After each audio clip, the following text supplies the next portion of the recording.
nongeye kubasuhuza nshuti mwese mukomeje gukurikira ibiganiro bya The Moment TV umunsi ku munsi, mboneraho no kubifuriza gukomeza kugira ibihe byiza.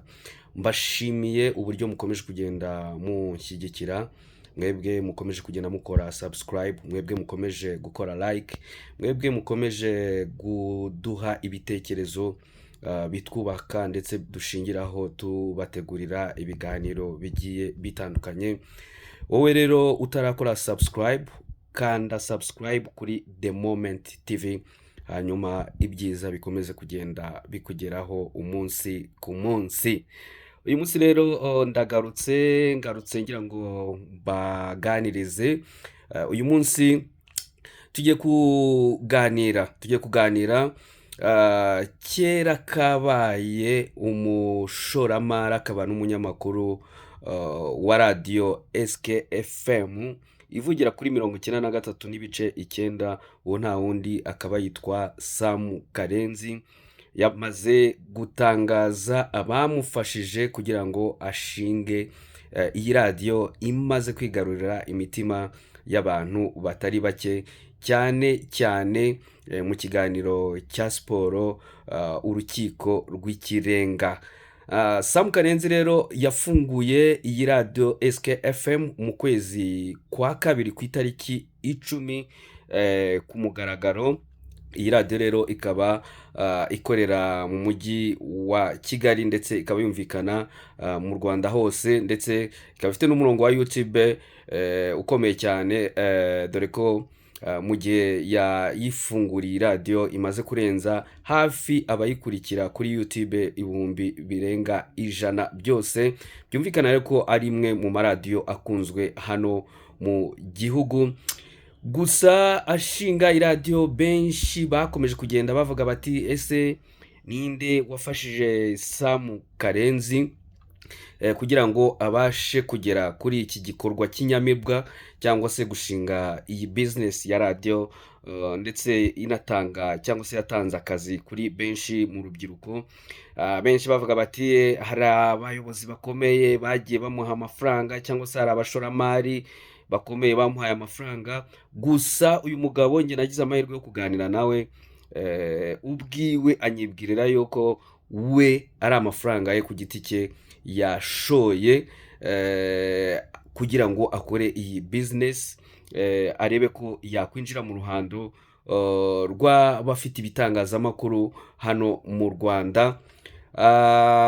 Abasha rero gushaka amafaranga ye ndetse aranayashora, ndetse biranamukundira, abona n'umurongo kugeza kuri ubu ngubu.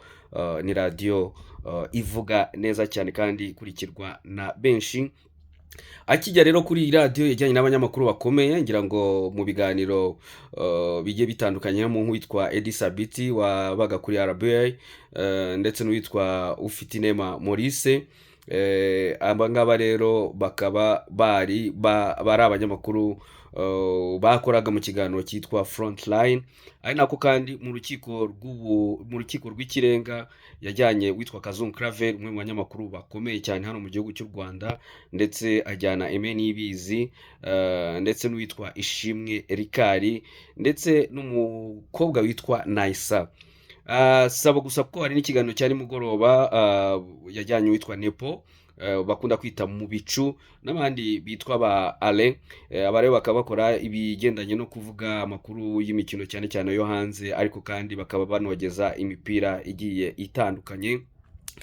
So rero Sam Karenzi aherutse gutangaza bamwe mu bamufashije gushinga iyi radio.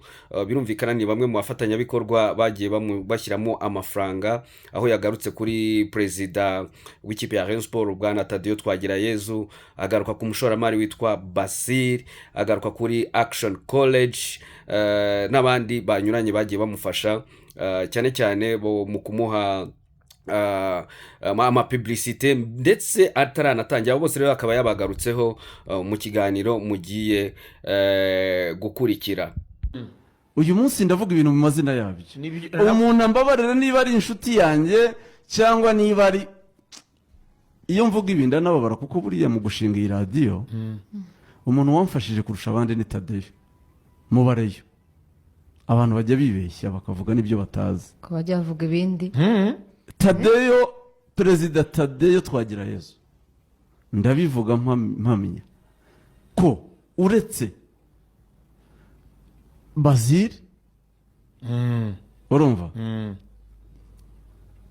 twasinyanye amasezerano maremare, urumva, wampaye amafaranga, navuga ngo yamfashije, si menshi cyane ariko sinamake, si umuntu ushobora kwishyura amasezerano y'imyaka 2 akishyura radiyo itarabaho, uwo muntu aba atangaje pe, ntabwo akagira asanzwe. icyizere cy'ibintu Akagira icyizere bidahari. Ya radiyo bitarabona. itaratangira Urumva? akishyura imyaka 2, kwamamazwa imyaka 2.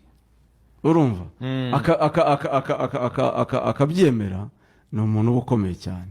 Umuntu wa kabiri ni umuyobozi wa Action College kabisa. sibyo, twasinyanye amasezerano nawe y'imyaka 2 radiyo itarabaho, Nawe? Yego, cyane burya? Action. cyane, tubwo ari Karenzi, katumushimire rwose. urumva, Nawe uwa sinari muzi. gatatu wampaye amafaranga ni Tadeyo Twagirayezu. Twagirayezu, urumva ko kandi uko ni ukuri. noneho aho Uko ni Tadeyo ukuri. abera n'igitangaza, anayatanga atari uko amakaro ye kada aza yamamazwa hano. kwamamazwa. Kubona ntako ntabigenje, nashyizemo imbaraga zanjye z'umubiri zisanzwe, mbona ntabyitayeho, musaba kwaza kwamamaza, ibyo sinari mbizi.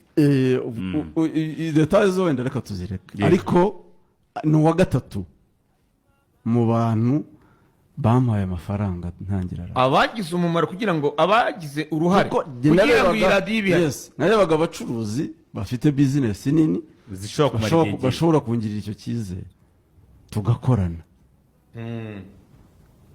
kubera ko abantu barabizi bose bihangiye imirimo, ntabwo biba byoroshye, ni ibintu byari binini cyane, Abantu bagiye babyumva batagira ngo upfa gushinga radiyo ni birenze ubushobozi bwanjye, ariko nagomba kwegera abacuruzi n'abantu tuziranye, nk'abaporopoza. Ababyumvise rero baranshyigikiye, kandi ndibaza ko dukorana neza. So icyo mivugira naho rero ni Vincent abo ni abandi, Bank of Africa bo ni ababyeyi. Bank of Africa Nkusi yarambwiye ati aha, ati Vincent, ati ntibyoroshye cyane, baramfashije cyane, baramfashije. Vincent simuzi, reka musubize. Bank of Africa niyo banki ya mbere rwose, muyigane twarayiganye. akazi yakoze, akazi yakoze hano. Tuzatuvuga abantu bajye babyumva. Banki, umushinga utaratangira kugira ngo iwizere, utaraba si buri banki, iguha umugisha. si buri Ivuge ngo banki. hari rafiki yangu uyikorera ku Gisimenti, sinzi izina rye, kamusuhuza, ukuriye ishami ryo ku Gisimenti, Muhire. Muhire. Muhire kamusuhuza. Ariko Vincent niwe ntazi. Nkusi yarambwiye ati Vincent, muhire mwariganye. Oya. N'igihe kimwe Butare, ntabwo ari Muhire? zigaga bimwe, yari imbere yanjye. ntaza kubyitiranya. Muhire wa Rayon Sports, oya, Branch manager. niyo wareyo ari hejuru, wo ku Gisimenti rero. Burya nawe n'igihe cyawe cyane cyane, ariko Vincent niwe mfitiye amatsiko yo kubona. ntabwo uramubona se? Oya, ntabwo muzi Vincent. Umuvuga utamuzi? Nkusi yarambwiye ngo we na Vincent babonye akazi bari mu wa mbere wa kaminuza. Muri KCB i Butare. Urumva baramfashije. Urumva rero mubo gushimirwa nayo irimo banki irimo cyane, ari byo bintu abantu bayoba. Urabona ngo ubuse ngo nufata inguzanyo wakira gute, watera intambwe gute utafashe inguzanyo kandi bishoboka. aho rero jyewe ibintu byanjye bigoraniye, iyo bijemo ibyo mbona by'ukuri n'inyungu rusange, nirengagiza ikintu icyo ari cyo cyose ubucuti, ubuvandimwe cyanjye bijya bwite, ku ruhande. cyanjye bwite nkagishyira ku ruhande. Icyo tuziranyeho, icyo wamfashije, icyo wagize utya, ndabigushimira no mu mutima wanjye nkabigushimira, ariko bijemo kuyobya akazi kanjye ntabwo bikunda. Hari uwumva ati ubwo yamfashije nzajya nanamuvuga neza, nzajya muvuga neza, Muvunyi nta mafaranga ya Muvunyi habe n'igiceri cy'ijana yampaye ushinga iyi radiyo. Uko ni ukuri kwambaye ubusa, ntabwo nabeshya yumva radiyo, sibyo? cyangwa se n'undi biranoroshye kuki uvuga Tadeyo ko yagufashije kandi Muvunyari ntumuvuge aha mu rugero surushabana ahubwo benshi babihuzaga ngo kuko yarwaye nta ngo rero Sam Karenzi agaruka ku bafatanyabikorwa bamufashe kugira ngo ashinge iyi radio ari nako kandi yashimangiye ko nubwo bamufashije badashobora gutuma akora amakosa y'umwuga byumvikane. Ngo rero umushoramari Sam Karenzi ubwo rero dukomeze tunabashimire mwese mukomeje kugenda mukurikira ibiganiro tubagezaho umunsi ku munsi. TV yanyu ni The Moment TV YouTube channel. Turahari kandi byiza byinshi bizaza, turi kubategurira ibintu byiza mu gihe kizaza kandi mushonje muhishuwe. Komeza ukore subscribe kuri The Moment TV, ukomeze usharing link ya The Moment TV ku nshuti zawe, maze dukomeze tugende dusangira amakuru. Turabashimiye cyane, mugire ibihe byiza.